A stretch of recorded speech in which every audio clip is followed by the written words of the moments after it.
I'm Catherine McGrady, the CEO of CNA, and this is CNA Talks. In this podcast, our experts discuss current events, policies, and research that impact our nation's security.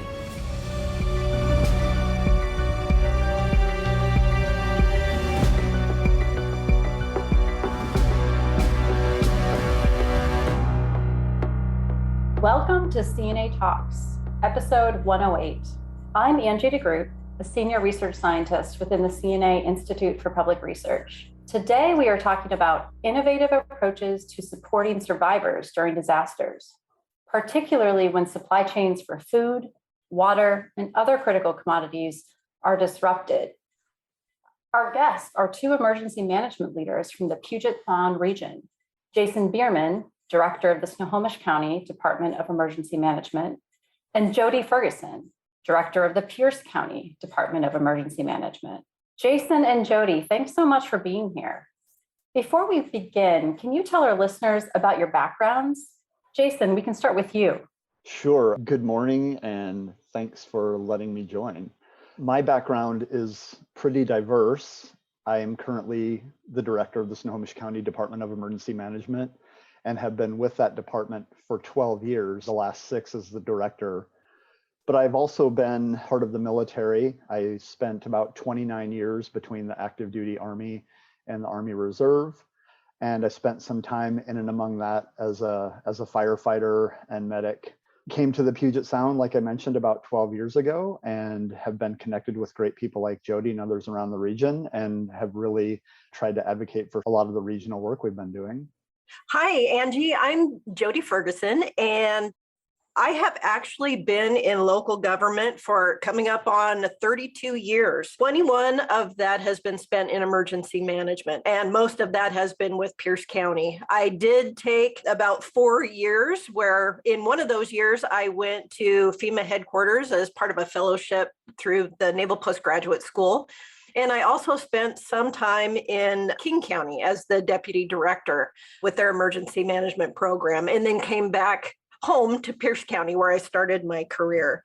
And Jason and I have been partners for a long time in serving our residents and getting them prepared for disasters. And we are so excited about the work that has been done regionally in regard to catastrophic planning. So it's a pleasure to talk about this today.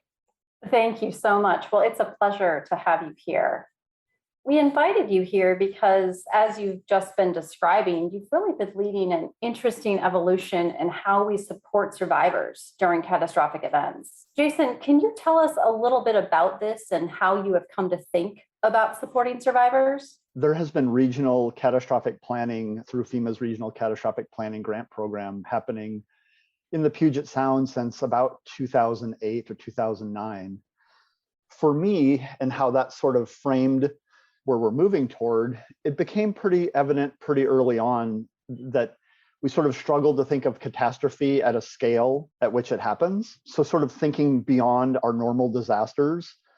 And then as it evolved into about 2016, when Washington participated in the Cascadia Rising exercise, in our county, at least, we really started looking at the infrastructure breakages as very distinct from jurisdictional boundaries. And by that, I mean post-massive earthquake, bridges will fall, overpasses will fall, roads will be broken. People won't be in neat little jurisdictional boxes. They'll be in lots of tiny fragmented, what we call population islands.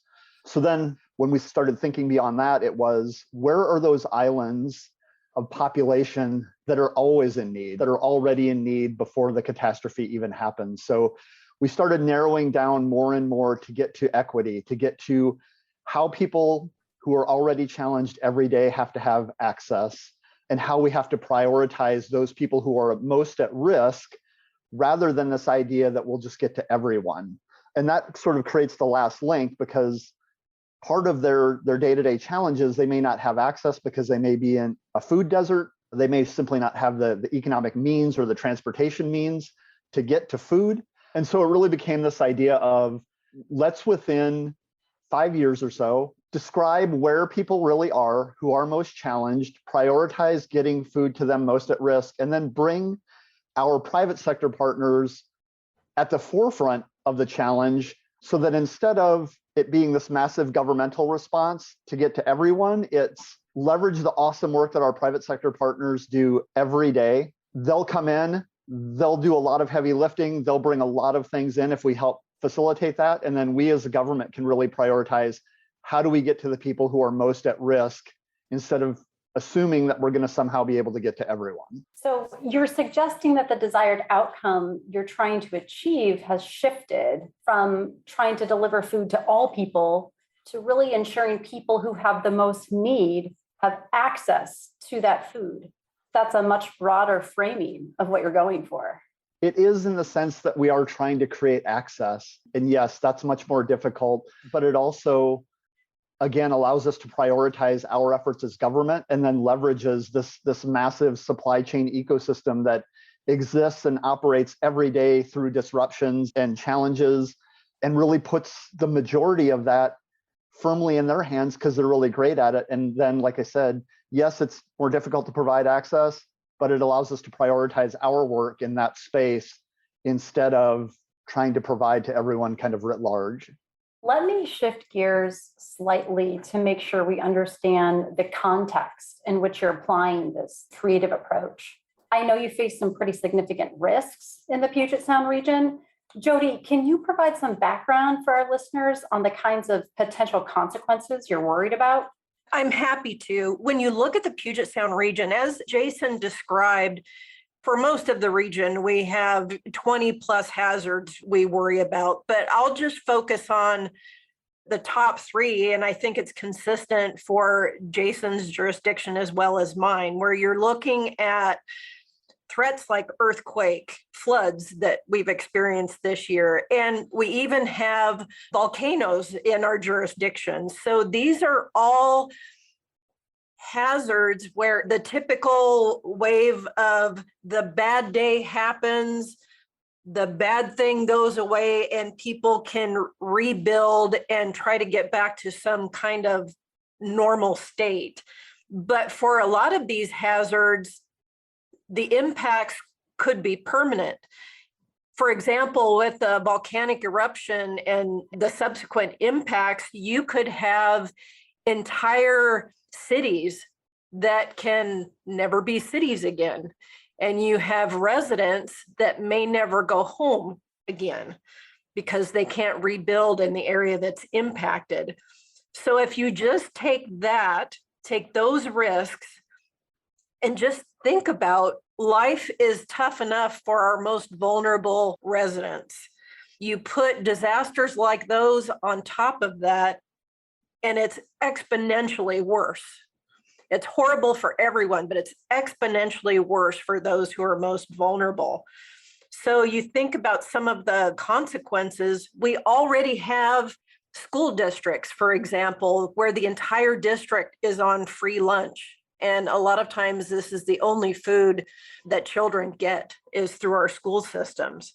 Throughout the country, we're looking at supporting those who are unhoused in our communities. The thing that I think really hits home for all of us right now is we just went through a pandemic and are still going through it. Nothing was broken. Jason described the impact. You have bridges down, you have roads that are unusable, you have buildings that have fallen. In the pandemic, you look around and everything looks fine, yet we had, in my experience, one of the biggest disruptions in the supply chain that we've experienced, which seems so strange when you can look around and say, well, goods should be able to move around. We should have access to things. So what can we do to really focus our efforts, and rather than focusing on the delivery of something to every single resident, how can we convene and leverage strength into these islands and these regional areas to support everyone, our residents, our businesses, and of course, our most vulnerable? That's great context. Can you talk a little bit more about how you are practically speaking, engaging challenges at this scale? These are significant disruptions you're describing. What does it look like in practice? It sounds cliche, but as emergency managers, we can't plan for people. We want to plan with people. So to do that effectively, we really have to put ourselves in the shoes of those survivors. And for starters, people don't care about jurisdictional boundaries. In a world that, I will be candid and say, that can be a bit territorial amongst jurisdictions, if we get over that and really look at the region, that breaks down some barriers. So then we can look at, we're all in the same mission to support survivors, take care of our most vulnerable. So collectively, in looking at these islands that may cross jurisdictional boundaries, how do we work together to do that? Looking at what are the basic needs for these kind of islands of communities? How can we have a community-based services approach where if someone's in this island, rather than them having to travel some distance to get a good or a service, how can we, in working with our private sector and public partners, how do we go to our residents? I think that really the concept we're looking at now is branching out from just that collaboration approach. How do we leverage the private sector? And I'll use food as an example. The Pudget Sound is an agricultural area. So we have many farmers, we have food producers. What a luxury to have that. Rather than replicating that effort and purchasing food from someplace else around the country, why wouldn't we leverage that resource that exists right in our own communities? So part of it is identifying who are the farmers, who are the food producers, who are the food distributors, and is there a way to better leverage that to have kind of self-sustaining communities rather than depending on a long-haul supply chain, for example. And if I may, it's also really adopting this private sector first mentality. So we have engaged heavily with the private sector. And just to scope this, it's really about food, water, and very essential life-saving medication. That's kind of been the scope of what we've tried to address. But it's been a lot of engagement. It's been a lot of relationship building. It's meetings with them individually and collectively. It's acknowledging that we need to have two-way communications with them and in support of them. It's the same thing with the work that's being done by my folks in Snohomish County, the folks in King County who are leading another iteration of this regional catastrophic planning grant, and then of course Jody's fantastic folks in Pierce County. It's been a lot of getting really into those details, but being very specific about trying to focus on food, water. And I do have to give a shout out to our partners at FEMA because they have supported us, like I said, for multiple years in this effort.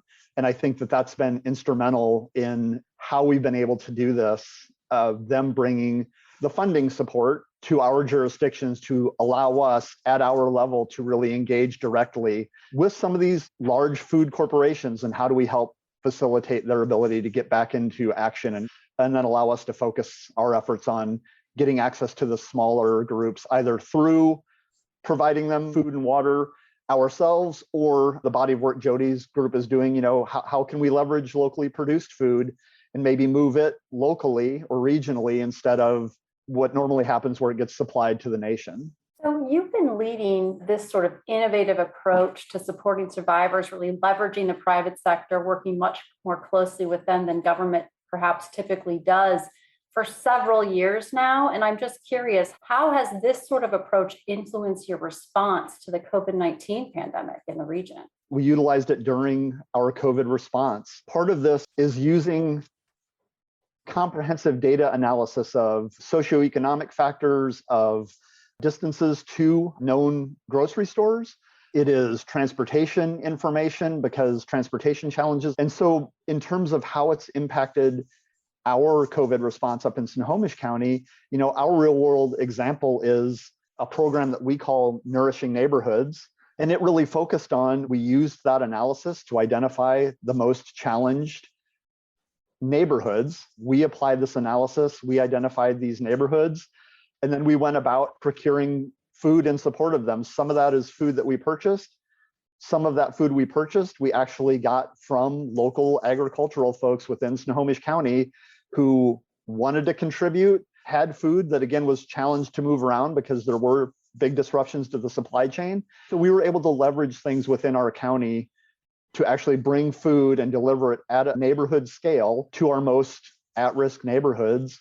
And so we did it in real time, real world. And one other example I'll give that even precedes COVID, thinking about the population islands back in January 2020, which seems like a really long time ago, we had really significant snowstorms that isolated communities because of the challenges of all the snowfall. And that island, one of those islands was in King County, but only accessible through Snohomish County. So we've put into practice a lot of these concepts and they work. We've sort of proven it at a slower pace through COVID. And I think, we've got some good outcomes to support the approach we're taking. Thanks, Jason. I'm thinking about how this approach would or would not work well for other regions. Many of the folks listening to this discussion may come from smaller emergency management agencies. Perhaps they don't have the kind of resources that some of your counties and local governments do. Do these innovative approaches you're describing make sense for them as well? I think it does make sense. The beauty of this type of work is success does not lie in numbers. It lies in coordination, in collaboration. So programs, jurisdictions, large and small, as long as they have the ability to engage and listen and talk with one another and develop relationships, it really doesn't matter the size of staff or the number of resources that you have. It's connecting, it's getting to know each other, understanding what those capabilities are or are not. But I think that's the beauty of all this. It is scalable, it is adaptable, and it can be adjusted to meet the needs of every unique community out there.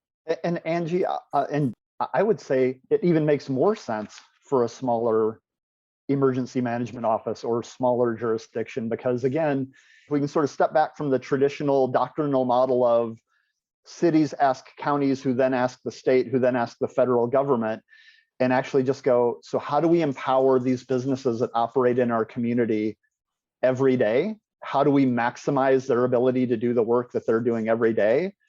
Then it takes a lot of the pressure off, because it's just a matter of, like Jody said, connecting and making sure we understand their needs and that we know how to help them do what they already do really well. I would say even for the smaller jurisdictions, this approach makes more sense than trying to imagine how you're going to set up. If you're a 2-person emergency management shop, how do you recruit enough volunteers to run 6 or 7 community points of distribution? That's your work, right? So I think it makes even more sense for them to actually apply this idea, this concept in these smaller places. And Jason gave a great example earlier in regard to our food banks, because rather than building your own team and trying to get the resources to do food distribution, he and I, in our collective programs, we supported the food banks who already do that. We helped them get resources to maximize their capability. So it didn't take extra staff on our part, but it really empowered them to branch out and do more of the great work that they already do. Well, these are really encouraging kind of win-win reasons to pursue this approach, but I do imagine that there have been challenges. What have been some of the big barriers to implementing these new strategies? I think it's difficult, again, for some folks to sort of imagine the scale we're describing. We've had this pandemic which affected the whole country, but as Jody said, the infrastructure was intact. I think it's hard for people to sort of mentally imagine 2.5 million people in need immediately without notice, a couple of days or a week of storms brewing, storms coming, storms going to hit us. The other piece, I think, for me at least, is getting governments from we've got to do it in that linear path of city, county, state, federal government, how do we reimagine that and get to, let's let these private sector partners who do this every single day and do it really, really well and put them at the forefront. Those are probably the two biggest challenges I've seen, and I'm sure Jody can add much better ones, so I'll turn to her. Jason really hit the big part of this. Changing culture is difficult. Not impossible, but it's difficult. So it's something, we've referenced a multi-year approach, and I think we're really starting to see the dividends from that now. Part of it too is once you open up and work with the private sector, their challenge to us, to put a little different context on it, was if you want to partner with me, there are things I need from you. So you have to be willing to share information, even if it's not 100% complete. And I think a specific example is what Jason already mentioned. We have a very popular headquarters for a popular logistics company right in the middle of Puget Sound. So if we want trucks on the road and we want to get things delivered, we have to be much more proactive about getting critical transportation information out. What roads are closed? What's available? How are we getting from point A to point B? Even to the point of, we heard from some private sector partners that said, hey, we need to know if you have large companies, large bodies of employees that get released from work, for example, all at the same time. Let's say there's a snow day and everybody goes home.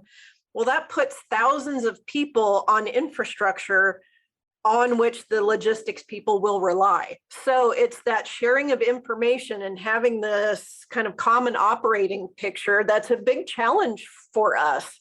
So we really have to step out and be vulnerable and share information that may not be complete. And then the other challenge is the private sector is the private sector. They have businesses to run, and there is an element of maybe the perception that at one time they didn't always share information because they were potentially competing with one another. So overcoming that challenge and having the private sector kind of put competition aside to band together to serve the public, they are accepting and taking on that challenge. And I think that's super exciting. And I'm so glad you mentioned that, Jody. I think that is a critical piece because, thinking back to Angie, earlier we were talking about, is this beneficial for smaller jurisdictions or smaller emergency management offices? Our private sector partners have been willing to come together. And yes, obviously there's competitive advantage and things that we don't go into, but their willingness to actually work and to engage with us. And that's, I guess, the point I'm trying to make for other folks who might be listening from smaller jurisdictions going, wow, I can't talk to insert whatever big box name you want. You can. They have regional scale people too. They're in the communities and they've been willing to step back and go, yeah, we actually see this as an enormous challenge and it is something we can help. They're available and they've been willing to engage. It's a challenge, like Jody described, but I also want to convey that there are certainly ways to work around and through that challenge, and they've been willing partners in doing that. You've both described some pretty substantial challenges and also some sort of keys to your success. I think, Jody, you mentioned, and Jason, you have mentioned the catastrophic planning grants that have sort of given you some momentum. Can you either detail that or just provide some more kind of detail about what's really allowed you to make this kind of progress? Because you've described it as being quite challenging. So I'll start with the sort of the support we're getting from FEMA. Again, they've been fantastic in both providing support through the Regional Catastrophic Planning Grant Program, which really targets the largest metropolitan statistical areas in the United States. They've been fantastic with their technical assistance, which has helped us make big inroads with the private sector supply chain folks. But I'm going to say part of what's made this really work is we have 8 counties who have aligned behind, let's get this done. Let's take turns leading different pieces of the effort. Let's work together and accept that this is how we're going to do business. And so I think part of, for me, what has gotten us to the point that we're at and that we're moving toward is the willingness of all the partners to say, Yes. Again, there are nuances to this. It's not like we're all doing everything exactly the same. I don't want to give, sort of the utopian version of this, but we've all agreed at a baseline, this is something we'll get behind, and everyone is working together. So with the support of FEMA and the partnerships, and then bringing in the private sector folks who've been willing to engage as well, that to me really has been what's keeping all of this moving along. I think too, part of it is, as emergency managers, when you participate in these types of planning efforts, it's kind of a double-edged sword because you want to do the planning, operationalize it, but then you hope you never have to practice and use that. So whether fortunately or unfortunately, as we've developed plans and procedures, we've had a lot of incidents around here that maybe haven't reached the catastrophic level, but it has given opportunities to test our planning assumptions and test some of the procedures. So, the plans didn't sit on a shelf and gather dust. So trying things out, failing at some things, trying again, and really putting some of these things into practice, that builds the effort. And I think that is a piece that often gets overlooked. Like I said, fortunately or unfortunately, we've had a lot of things happen where we have been able to test these things, but having these small wins and small failures that we fix, it just keeps that momentum going. And sometimes the momentum's stronger and sometimes it wanes a bit, but that has kept us moving forward for a number of years, and I'm sure it will for years to come. It's like more just keep coming on board because they're tangibly seeing and feeling the benefits from it. Well, this has been a fascinating discussion.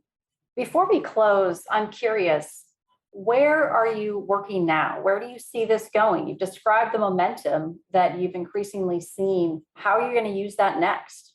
Well, it's building on what Jason and his team in the region has started. He's done so much work around data collection and identifying where our most vulnerable are and really starting that partnership with the private sector. And now the next step, we believe, is really operationalizing that. These are great thoughts, but now how do we implement? So I know the focus in the coming years will be, how do we develop self-sustaining solutions? How do we leverage resources and supplies and production in our own communities that can serve those populations? If we have the luxury, like we did in COVID, to receive funding from the federal government where we could invest in our farmers who aren't necessarily able to get their product to distributors or to stores, how can we support the farmer to produce the food and then get that to those who are most in need? Basically, it's feeding the hungry. You pay the farmers to feed the hungry. The farmers avoid a loss. People get to survive and have something to eat, and resources all stay within the area. So ultimately, as that cycle continues, you're really recharging the economy within or near these population islands. So it's kind of a cycle that can really, it serves in the immediate and can jumpstart the economy to get back to some kind of normal as the response and recovery continues. So Jason and I especially just get really excited about these kinds of efforts. And I know for this next step in the entire region is really looking forward to getting into the nuts and bolts, if you will, of how this will actually play out post-disaster. Well, Jody, we really look forward to hearing more about that as that new effort moves forward, as you described it, develop self-sustaining solutions, really leveraging the resources, the food that you have on hand. Jody and Jason, thank you so much for this conversation. I think you've given us a lot to consider when it comes to supporting affected communities, ways to do that creatively, but very practically. We really appreciate hearing about these ideas that you've been able to put into practice. Oh, it was a pleasure, Angie. Thank you so much. Very much appreciated. That's it for us. Thanks for joining this episode of CNA Talks.